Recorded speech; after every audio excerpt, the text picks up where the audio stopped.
হে আল্লাহ, একমাত্র আপনার কাছেই আমি আমার দুর্বলতার কথা জানাচ্ছি, এবং একমাত্র আপনার কাছেই আমি আমার অভাবের কথা জানাচ্ছি, এবং মানুষের নিকট আমার অসম্মানের কথা একমাত্র আপনাকেই বলছি।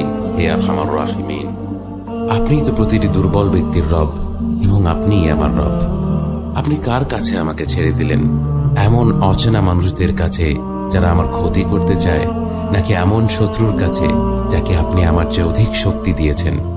হে আল্লাহ, যদি আপনি আমার উপর রাগ না করে থাকেন তাহলে এর কিছুতে আমার কিছু আসে যায় না, কিন্তু আপনার আশ্রয় পেলে আমার পরিস্থিতি আরেকটু সহনীয় হবে।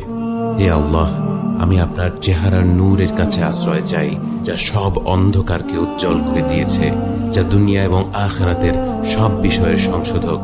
আল্লাহ, আপনার রাগ এবং অসন্তুষ্টি থেকে আমি রেহাই চাই। আল্লাহ, এ সব কাজই